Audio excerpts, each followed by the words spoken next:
저희 아이들 이렇게 키우다 보니까 아이 키우는 게 만만치 않아요.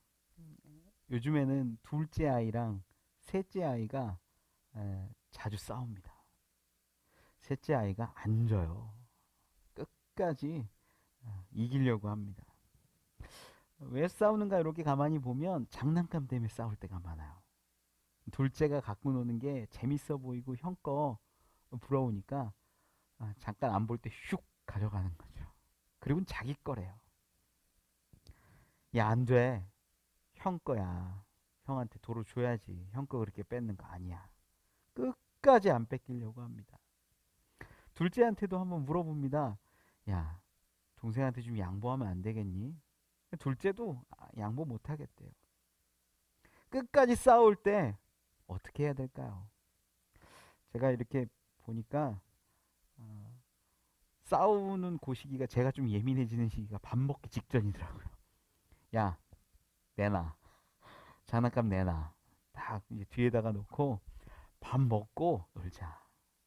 뭐 그래도 쉽지 않습니다. 결국 밥을 다 먹게 한 다음에 아이들에게 제가 얘기해요. 야, 아빠랑 놀자. 장난감 말고 아빠랑 블럭으로 놀자. 공룡 놀이 하자. 그러면 자기가 원했던 거 장난감들 그거 이렇게 좀 내려놓고 같이 놀게 되더라는 거죠. 아빠만의 방법들이 있습니다. 아이가 원하고 아이가 소유하고 싶어 하는 것, 사실 아이들은 그 소유함으로 자기 존재를 확인하는데, 아빠랑 같이 놀자. 아빠의 방법을 제안해서 이 갈등을 해결하는 거죠. 아빠의 방법이 때로는 지혜롭고 그 지혜로움이 갈등을 이겨내게 합니다. 오늘 성경에 갈등 중에 갈등 하나가 등장해요. 성경 창세기를 좀 읽어보신 분들은 알 텐데 사라라는 여인과 그의 몸종이었던 하갈이라는 여인의 갈등입니다. 아브라함이라는 남자가 자식을 못 낳다 보니까 사라를 통해서 자녀를 얻을 수 없으니까 힘들던 차에 하갈을 통해서 사라의 몸종이었던 하갈을 통해서 자녀를 얻는 거죠. 이 사라와 하갈의 갈등은 나중에 오늘 본문에서도 보면 이 하갈의 아들 또 사라의 아들과 동일하게 일어남을 알 수 있어요. 이 갈등하는 상황 가운데 우리는 이 갈등을 어떻게 풀어야 할까? 문제가 분명히 있는데 이 문제를 어떻게 해결할 수 있을까? 이 하나님의 방법이 있다라는 거죠. 저는 이 본문을 보기에 앞서서 배경을 알면 좀 더 좋겠다 싶은데 그 배경은요. 사실 하갈과 하갈의 아들 이스마엘이라는 이 아들도 아브라함과 사라가 이렇게 낳게 했다라는 거예요. 창세기 16장을 보면 처음에 원래는 이제 아브라함에게 하나님이 축복하실 때 내가 너로 큰 민족을 이루게 하고 아들을 주고 너가 복이 될 거다 이런 약속들을 주세요. 그 약속을 믿고 고향 갈대아 우르를 나와서 하나님이 말씀하신 가나안 지방에 정착하는 거거든요. 그리고 나서 10년 동안 자녀가 없는 거예요. 자녀가 없으니까 마음이 얼마나 힘들어요. 어려워요. 약속하신 것 같은데 하나님이 분명히 약속하셨는데 왜 우리에게 자녀를 안 주실까? 그때가 이제 아브라함이 80대예요. 힘들죠. 사라도 마음이 조급했나 봅니다. 자녀가 있으면 좋겠는데. 그래서 선택한 게 뭐냐면 자기 몸종 애굽 여인 하갈을 남편에게 주어서 아들을 낳게 하는 거였어요. 임신하니까 하갈이 사라를 나중에 이렇게 멸시합니다. 그걸 보고 기분이 나빠가지고 사라가 나중에 하갈을 학대하거든요. 도망도 가요. 이런 일들이 이 아들 대에 있어서도 동일하게 일어난다라는 거예요. 이스마엘과 이삭 이 아들 간에도 이 갈등과 아픔과 어려움과 다툼이 계속 된다라는 거죠. 이건요 우리가 잘 알아야 되는 게 하나님이 주신 계획과 축복이 내가 너에게 아들 주겠다. 내가 너로 큰 민족을 이루겠다 함인데 이걸 사람의 뜻과 사람의 계획과 사람의 방법으로 풀어 보려고 했던 것에 있습니다. 자녀 있으면 좋겠어. 아들 있으면 좋겠어. 큰 민족을 이루어야 돼. 그런데 안 주시니까, 안 준다고 생각하니까, 하나님을 불신하니까 인간의 방법을 세우는 거예요. 야, 하갈 이 몸종 통해서 아들 낳아보자. 이게 인간의 방법인 거죠. 이것이 참 하나님 앞에서는 악한 겁니다. 하나님 앞에서는 죄악이에요. 하나님 앞에서는 선하다라고 인정받지 못할 일들이에요. 그런데 이 상황 가운데 갈등이 벌어지고 우리 인간의 선택과 인간의 방법 가운데 우리에게 죄악이 들어온 이 마당에 이걸 어떻게, 이 갈등을 어떻게 해결할 수 있는가? 오늘 본문을 통해서 좀 저는 은혜 받기를 원합니다. 첫 번째는요, 우리가 갈등의 순간에 하나님의 방법을 택해야 한다라는 것입니다. 이 창세기 16장에 보면 이름이 이제 바뀌기 전이에요. 거기는 아브람, 사레라고 이렇게 등장하는데 75세에 하나님의 부르심을 받고 가나안 땅으로 이렇게 넘어왔는데 10년 동안 자녀가 없는 거예요. 마음이 어려웠겠죠. 분명히 힘들었을 겁니다. 네, 하갈이라는 자기의 몸종을 통해서 남편 아브람에게 주었는데 임신한 거예요. 이 임신이 갈등의 씨앗이 됩니다. 사람의 방법, 사람의 계획이 갈등의 씨앗이 된 거죠. 그런데 여기서 보면 하갈이 너무 학대를 받으니까 도망가서 이제 숨어 지내는데 거기서 하나님이 만나주세요. 이 창세기 16장 11절에 이렇게 기록합니다. 만나주셔서 해주시는 말씀이 이 아이 내가 책임질 거다. 이 아이 이름을 이스마엘이라 하라. 여호와께서 내 고통을 들으셨음이니라. 아이에 대해서 분명히 약속하시고 하나님 계획을 주세요. 저는 아브라함과 사라를 통해서 보면 이 고통과 갈등의 씨앗으로 보이는 이 임신과 자녀가 우리 인간의 방법이라는 것을 우리가 알아야 되고, 이 인간의 방법을 우리가 추구했더라도 다시 한번 하나님의 방법으로 돌아와야 한다라는 거예요. 오늘 성경 이 갈등 상황에서 아브라함이 얼마나 갈등했냐면요. 이 성경에도 분명히 기록하죠. 이 두 아들 하갈과 사라, 또 이스마엘과 이삭의 이 갈등 관계 가운데 사라가 요구한 게 뭐였냐면, 야, 저 종과 저 아들 내쫓아라, 내보내라. 성경은 말합니다. 11절에 그 일이 매우 근심이 되었더니. 이 아브라함 입장에서는요, 이스마엘이 어떤 존재였냐면, 물론 이삭이 굉장히 귀한 아들이죠. 근데 이삭이 임신되고 태어나고 젖되기 그 전까지는 어땠냐면 아브라함의 후사를 잇는 존재였어요. 그 아들이었어요. 사랑하는 아들이었습니다. 나름 귀한 아들이었어요. 그런데 이삭이 태어나고 본처의 아들이 나타나고, 야, 이런 갈등이 되는 거예요. 지금까지 이 아이와 지낸 것도 한 15년 가까이 되는데 어떡해요? 사라는 요구합니다. 아들과 저 여자를 내쫓아라.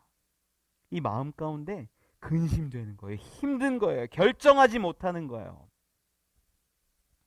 극한의 갈등 상황, 어떻게 선택할 수 없는 그 상황 가운데 하나님이 개입하시죠. 12절 말씀에 이렇게 말씀합니다. 하나님이 아브라함에게 이르시되 내 아이나 내 여종으로 말미암아 근심하지 말고 사라가 내게 이른 말을 다 들으라. 이삭에게서 나는 자라야 내 씨라 부를 것임이니라. 이스마엘도 사랑하는 아들이었어요. 하갈도 나름 부인이었습니다. 그런데 하나님의 방법이 사라와 이삭 가운데 있었다라는 거죠. 저는요, 이 말씀을 보면서 아브라함이 갈등하고 고민하고 선택을 해야 되는데, 이 선택은 사라를 선택하고 이삭을 선택한 이 선택은 하나님의 방식, 하나님의 계획, 하나님의 뜻 가운데로 돌아온 거라는 거죠. 많은 사람들이 두 가지 중에 선택을 하는 걸 힘들어요. 두 가지 중에 결정 내리는 걸 어려워합니다. 부모님을 따라서 구두를 맞추러 간 한 소년이 있었어요. 구두를 맞추려고 부모님 따라서 구두공 있는 곳에 가가지고 발, 치수를 재고 디자인도 이렇게 보는 거예요. 구두공이 추천해 준 걸 보니까 하나는 구두 앞에 모양이 둥구스름하고 하나는 이렇게 각이 졌어요. 구두가. 요즘에도 신는 구두 보면 둥그런 거 아니면 각진 거죠? 두 구두 중에 뭘 할까? 소년이 생각하는데 야, 둘 다 예쁜 거예요. 둘 다 마음에 드는 거예요. 어떻게 해야 될지 모르겠어요. 그러니까 구두공이 이 소년에게 말을 해요. 결정하기 어려우면 내가 알아서 해줄까? 그러니까 소년이 차라리 그게 낫겠다. 그러면 선생님이 결정해서 만들어 주세요. 얘기하는 거예요. 그리고 일주일 뒤에 구두가 다 완성됐다라는 연락을 받고 구두공을 찾아갑니다. 구두를 봤는데 깜짝 놀래요. 한쪽은 둥글고 한쪽은 각진 구두가 이 소년 앞에 놓여 있던 거죠. 근데 이 구두공한테 모든 결정권을 맡기니까 어쩔 수 없는 거예요. 구두공이 하는 말이 야, 이런 것도 독특하고 좋지 않니? 그 구두 소년의 선택을 떠나서 구두공에게 모든 결정을 맡겼기 때문에 일어난 사건이죠. 소년이 이때 경험으로 생각합니다. 내가 내릴 결정을 망설이면 다른 사람에 의해서 전혀 엉뚱한 결과가 나와 버릴 수 있겠구나.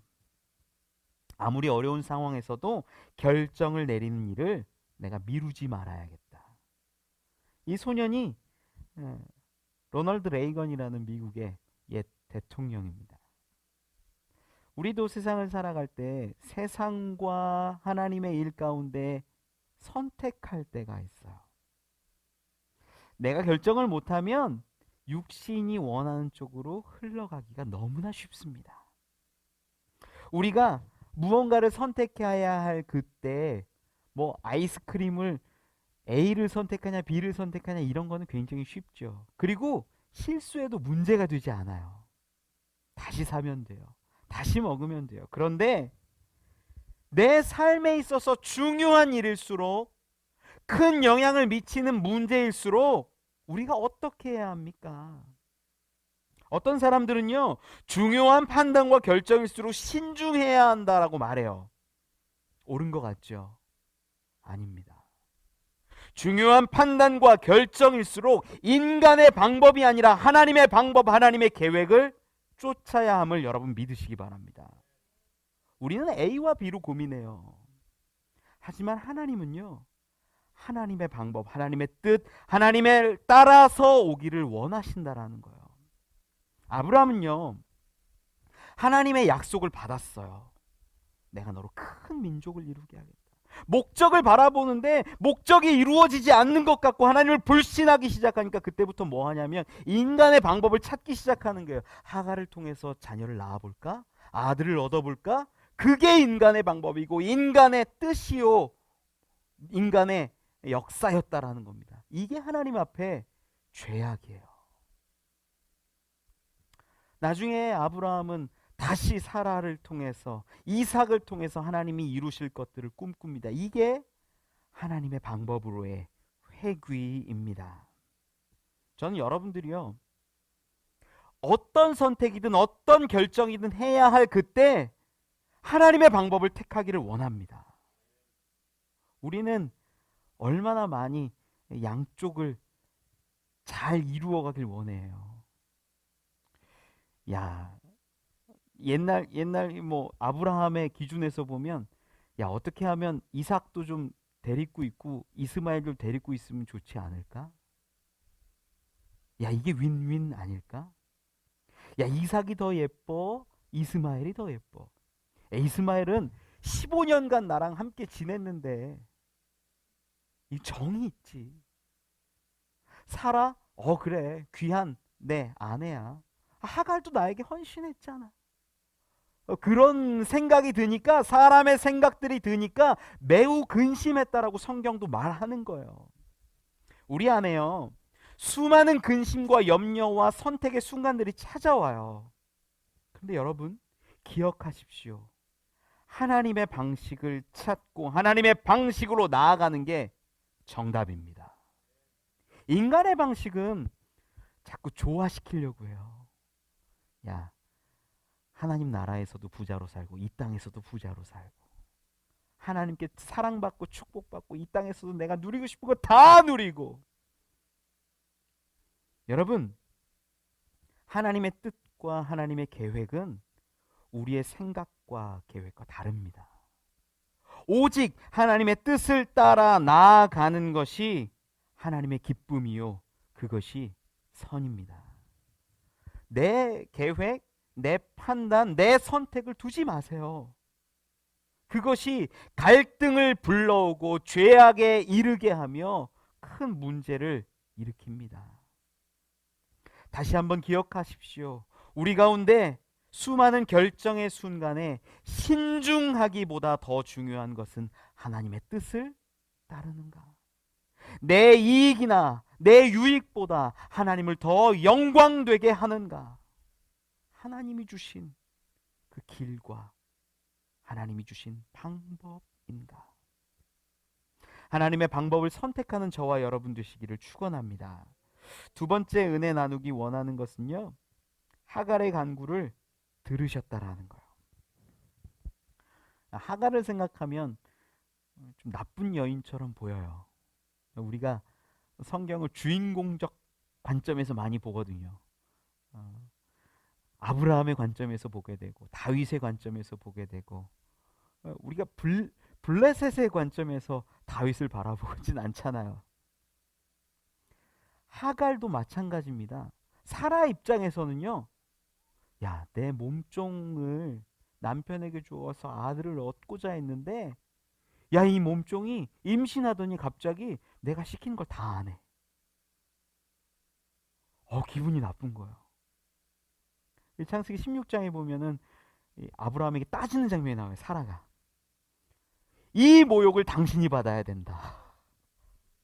이 모욕을.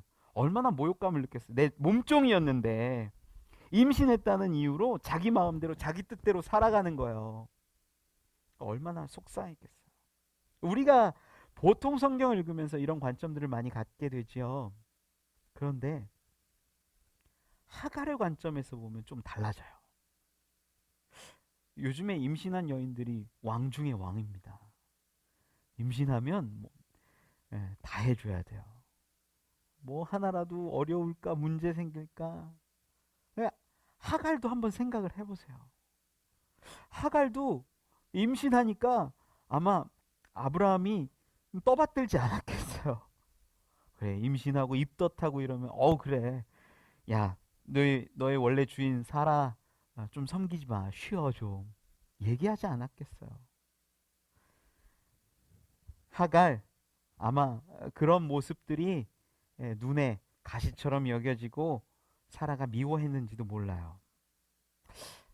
하갈의 입장에서 보면 억울할 수도 있어요. 아니, 주인이 하라는 대로 다 했는데 내가 이렇게 또 어려움 겪어야 돼? 또 오늘 본문 말씀 보니까 쫓겨나요. 얼마나 속상하고 힘들어요. 성경을 볼 때 하갈의 입장으로, 하갈의 마음으로 성경을 보면 좀 은혜가 다른 은혜가 오는 걸 알 수 있어요. 사실 우리도요, 저와 여러분도요, 선택받지 못한 자예요. 죽을 수밖에 없는 자, 버림받은 자. 이 구약 성경은 선택받은 자들, 유대인들, 이스라엘 민족을 위한 책이요, 약속이에요. 이스라엘 민족 이 중에 없잖아요. 우리는 한민족이라고 얘기하고 대한민국에 살아가는 이스라엘과는 전혀 상관없는 민족에 불과해요. 구약에서 말하는 선택받은 민족은 결코 아닙니다. 우리가 다 하갈과 같은 애굽의 혹은 이방의 사람들이라는 겁니다. 그들은요, 구원의 그 길에 설 수 없어요. 기업을 이을 수가 없는 자들이에요.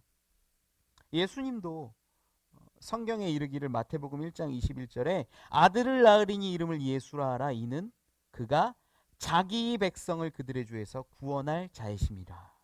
뭐냐면 예수님이 이 땅에 오신 이유가 자기 백성을 구원하기 위해서다라고 기록해요. 성경적 관점은 선택받은 민족, 그 나라 그 백성을 위해서 오셨다, 그들을 위해서 희생하셨다라는 게 강해요. 자기 백성을 위해 오셨는데 저와 여러분 어쩌면 그 은혜와 그 범위 가운데 들지 않을 수도 있습니다. 쉽게 말하면 유대인이 아니어서 선택받지 못해서 우리는 죽어야 하는 자들인지도 몰라요. 하갈과 같은 존재이지요. 이렇게 우리가 하갈과 비슷한 처지입니다 라고 이야기하고 하갈의 이 고백을 보면 그 간구가, 그 기도가 조금 다르게 들립니다. 하갈의 눈물과 아픔과 부르짖음 가운데 역사하는 하나님을 바라본다라는 거죠. 본문에서 이 아브라함은 떡하고 물 한 부대 주고 하갈하고 이스마엘을 내쫓습니다. 이거는요, 버린 거예요. 그냥 버린 겁니다. 얼마나 먹을 양이겠어요. 그 여인의 어깨에 짊어진 가죽 부대 물과 떡, 그 얼마나 되겠어요. 한 달을 먹겠습니까? 두 달을 먹겠습니까? 기껏해야 며칠 먹을 분량의 물과 떡덩이 아니었겠습니까? 그것이 다 떨어집니다. 15절 16절 말씀에 이렇게 말씀합니다. 가죽 부대에 물이 떨어진지라 그 자식을 관목 덤불 아래에 두고 이르되 아이가 죽는 것을 참아보지 못하겠다 하고 화살 한바탕 거리 떨어져 마주 앉아 바라보며 소리내어 우니. 죽음의 목전에서 자녀를 누이고 목 놓아 우는 어머니의 그 마음, 그 눈물, 그 간구, 그 부르짖음, 그 음성을 하나님이 들으셨음을 믿습니다. 창세기 16장을 먼저 보면요, 사라가 하갈을 학대해서 하갈이 도망 나오는 장면이 나와요. 임신해 있는 채로. 그때 하나님이 약속하신 것이 뭐였냐면, 야, 너의 아들 내가 큰 민족을 이루게 할 거야. 약속하셨다라는 거예요. 어쩌면 그 하갈이 먹지 못해 마시지 못해 누워서 이 관목 덤불 가운데 아이를 누이고 한바탕 떨어진 그 거리에서 울고 부르짖는 그 모습은요, 하나님께 부르짖는 모습인지도 모릅니다. 하나님 약속하셨잖아요. 하나님 저에게 분명히 말씀하셨잖아요. 아이 살려주시고 민족 이루게 하신다 했는데 왜 이렇게 어렵게 하십니까? 왜 죽이십니까? 라고 울부짖는 기도였습니다. 저는 우리 그리스도인들이요, 너무 믿음 하면서 믿음만으로 살아가는 것 같기도 합니다. 야, 난 구원받았어. 야, 난 천국 가. 야, 나는 예수 믿었으니까 다 괜찮아. 진짜 그리스도인들에게 필요한 것은요, 믿음에 더해서 기도하고 부르짖는 것인지도 모릅니다. 하나님이 약속하셨다고 끝난 게 아니에요. 틀에 박혀 박제화된 믿음보다 부르짖고 뜨겁게 나아가 기도하고 간구하고 매달리는 그 사람 가운데 하나님이 역사하시고 들으시고 만나주심을 믿습니다. 하갈을 만나주셨다라는 거예요. 이제는 간구할 때라는 거죠. 약속 받았다면 간구해야 하지 않습니까? 자녀가 죽어가고 가정이 무너지고 사회가 어지럽고 우리에게 주신 약속의 말씀이 있다면 이제는 기도해야 할 때입니다. 우리는 그 약속 믿고 너무 편안하게 있는 믿음의 껍데기만 갖고 있는 사람들인지도 모릅니다. 약속만 되뇌이고 가만히 있는 사람들 얼마나 많습니까? 기도하는 자들의 음성을 들으시는 저와 여러분 되시기를 원합니다. 하갈의 간구를 이렇게 보면서 제가 전 저의 어머니가 좀 떠올랐어요. 초등학교 다닐 때, 초등학교 다니던 시절에 겨울방학이 되면 저희 어머니가 저한테 얘기하세요. 야, 새벽 기도 가지 않을래? 저희 꽤 먼 거리에 있었거든요. 차로 한 30분 가야 되는 그 거리 정도에 있었는데, 가요? 그래요. 뭣도 모르고 이제 새벽에 가는 거죠. 항상 가진 못했습니다. 예. 제가 그렇게 믿음이 훌륭하지 않았어요. 가끔 가면 기도하는 거예요. 부르짖고 눈물 흘리고. 저는 그때 당시엔 굉장히 뜨거웠어요. 다들. 저는 근데 5분 기도하면 기도할 게 없더라고요. 하나님, 학교 잘 다니게 해주세요. 누나랑 싸우지 않게 해주세요. 몇몇 기도하고 나면 기도할 게 별로 없어요. 5분 기도하고 얼른 일어나가지고 봉고차에 탑승하고 있습니다. 한숨 이렇게 자고 있으면 어머니가 오세요. 제 기억에 왜 그렇게 매일매일 같이 눈물 콧물 쏟으면서 기도하셨을까? 왜 그렇게 아파하면서 부르짖으면서 기도하셨을까? 지금 보니까 그렇지가 않아요. 젊은 나이에 홀로 되셔서 자녀들 키우고 그 상황 가운데 얼마나 어려웠겠습니까? 얼마나 기도할 게 많았겠습니까? 하나님 앞에 간구하고 부르짖었겠습니까? 저한테 그런 말씀을 하시더라고요. 내가 하나님 앞에 충성되고 하나님 앞에 간구하고 하나님 일 열심히 하면 하나님이 내 가정, 내 자녀, 내 일 하나님이 책임져 주실 것 같았다. 그래. 여러분, 저는 그 아침마다의 어머니의 기도, 새벽마다의 어머니의 눈물이 저를 이 자리에 있게 한 것을 믿습니다. 약속했다고 다 되는 게 아니라 그 가운데 부르짖고 하나님께 간구하는 자, 그에게 만나주시고 하나님이 길을 열어주신다라는 거예요. 하갈의 간구, 이스마엘도 살리시지요. 눈물 가운데 죽음 가운데 있었던 그의 아들 이스마엘을 살리십니다. 오늘 본문 말씀 17절에서 19절에 이렇게 기록합니다. 하나님이 그 어린 아이의 소리를 들으셨으므로 하나님의 사자가 하늘에서부터 하갈을 불러 이르시되 하갈아 무슨 일이냐 두려워하지 말라. 하나님이 저기 있는 아이의 소리를 들으셨나니 일어나 아이를 일으켜 내 손으로 붙들라. 그가 큰 민족을 이루게 하리라 하시니라. 하나님이 하갈의 눈을 밝히셨으므로 샘물을 보고 가서 가죽 부대에 물을 채워다가 그 아이에게 마시게 하였더라. 저는 버려진 자도 소외된 자도 선택받지 못한 그 민족 그 사람도 간구할 때 하나님이 들으심을 믿습니다. 우리 가운데 샘물을 허락하시고 살리실 줄 믿어요. 우리가 기도할 때 하나님을 바라볼 때 찾을 때 주신다라는 거죠. 여러분, 죽음의 문턱에 있습니까? 두렵습니까? 어려운 선택 앞에 있습니까? 자녀의 질병이 나의 질병이 나를 어렵게 합니까? 하나님께 간구하십시오. 기도하십시오. 그 가운데 하나님이 역사하실 것을 저는 분명히 믿습니다.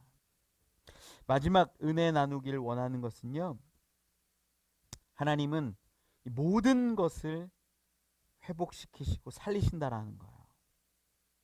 아브라함이 내쫓은 하갈과 이스마엘, 성경에 보면 아브라함에게도 어떤 약속을 하시냐면 그러나 여종의 아들도 내시니 내가 그로 한 민족을 이루게 하리라. 이 약속도 하세요. 아브라함에게도 그 약속을 들려주세요. 근데 아브라함이 행한 짓을 보면 하갈의 어깨에 떡하고 뭐 물 한 가죽 부대 정도만 해서 내보내잖아요. 저는 이게요, 내쫓는 거고 죽음에 그냥 홀로 내버려 둔 것 같아요. 죽어도 괜찮아. 얼마나 나쁘게 보였는지 몰라요. 얼마나 아파 보였는지 몰라요. 그런데 이 상황 가운데 하나님의 구원 계획이, 구원의 역사가 막 이루어져 가고 있음을 우리는 볼 수 있다라는 거죠. 하나님이 하갈을 만나 주시지 않습니까? 하갈의 간구를 들으시지 않습니까? 그리고 샘물을 예비하시고 마시게 하신다는 거죠. 우리 찬송가 258장이 있어요. 샘물과 같은 보혈은, 샘물과 같은 보혈은 임마누엘 피로다, 뭐 이런 고백이 있어요. 이 찬송 시를 지은 윌리엄 카우퍼의 이야기인데요. 그가 영국에서 사실 잘 나가던 변호사였습니다. 굉장히 똑똑했어요. 그가 맡은 사건마다 다 승승장구하고 승소했던 사람입니다. 런던에서 일어난 중요한 사건의 변호를 맡게 되었는데 온 국민의 관심이 그 사건에 쏠려요. 어떻게 할까? 철저하게 준비하고 철저하게 승리를 위해서 준비하고 또 준비했어요. 며칠 밤을 새가면서 재판을 준비합니다.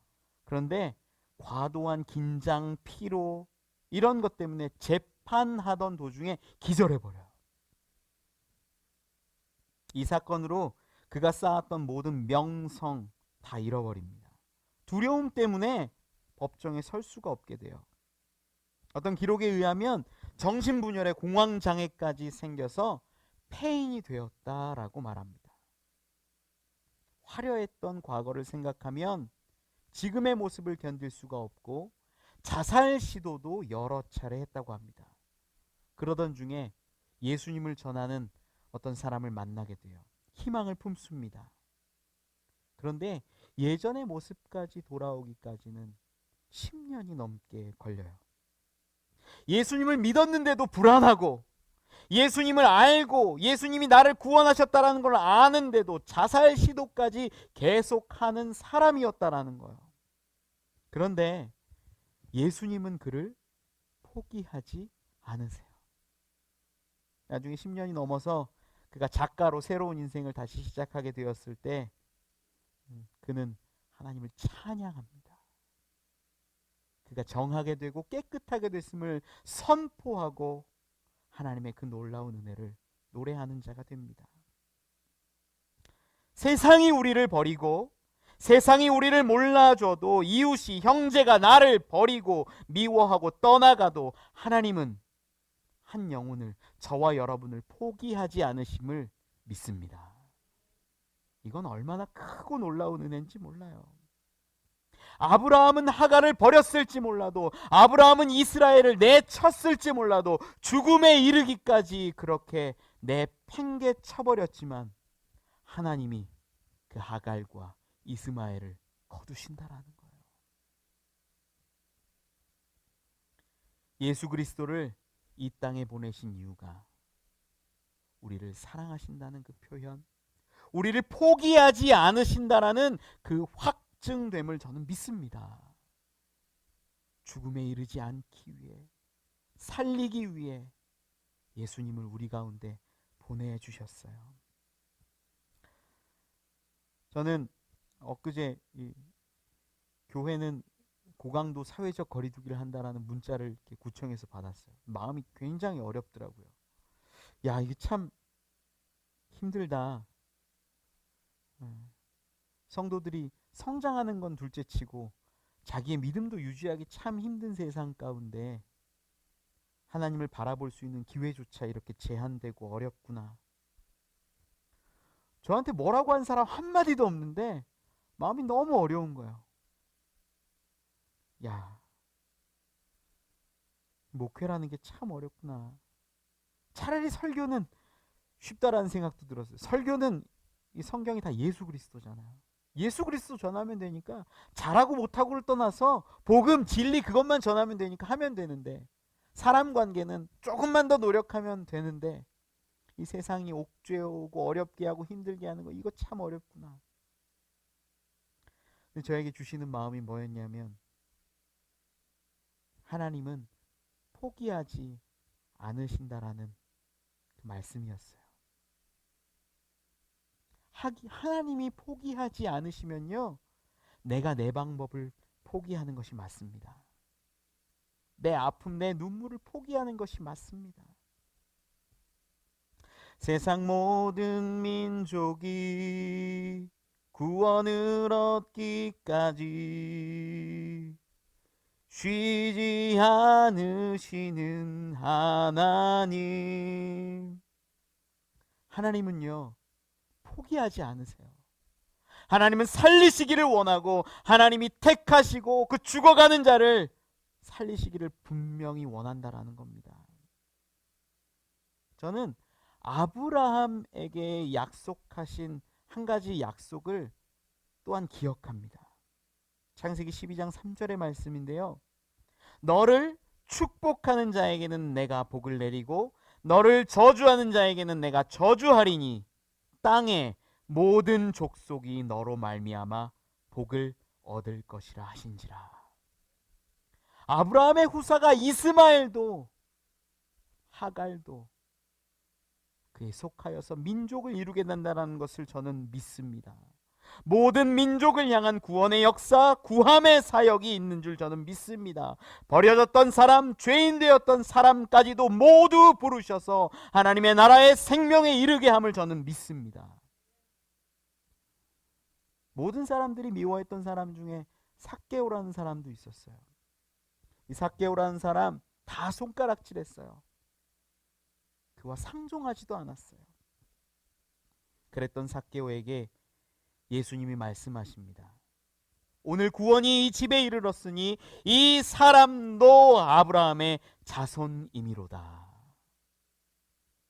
우리가 버려진 것 같지만, 우리 가운데 선택된 것 같지 않지만, 저 멀리 있는 사람인 것 같지만 하나님은 결코 포기하지 않으시고 예수 그리스도를 통해서 구원 얻게 하시고 생명 얻게 하심을 저는 믿습니다. 우리는 내쫓았고 우리는 멀리했던 자들이지만 하나님이 그들을 포기하지 않으세요. 하나님이 여러분의 가정을, 여러분의 자녀를 결코 포기하지 않으세요. 여러분 믿으시기 바랍니다. 하나님이 살리시는 분됨을, 구원하시는 분됨을. 그래서 이스마엘의, 하갈의 그 눈을 열어주셔서 샘물을 만나게 하시고 예수 그리스도 같은 그 샘물을 마시고 회복하여 민족을 이루게 하심을 여러분 성경을 통해 보고 믿는 자 되시기 바랍니다. 말씀을 맺습니다. 우리 가운데 하나님의 계획이 회복되길 원합니다. 하나님이 우리를 축복하셨어도 우리가 잊어버리는 자가 아니라 하나님의 방법으로 살아갈 수 있는 자 되기를 원합니다. 이제는 하갈처럼 부르짖고 간구하고 하나님 뜻 따라 살아갈 때 하나님은 우리와 함께 하십니다. 살리는 하나님 되심을 믿으십시오. 구하는 하나님 되심을 믿으십시오. 버려진 것 하나 없이 다 온전케 하셔서 하나님은 당신의 나라를 이루어 가실 줄 믿습니다. 그러한 하나님을 의지하는 저와 여러분 오늘 우리 되시기를 간절히 축원합니다.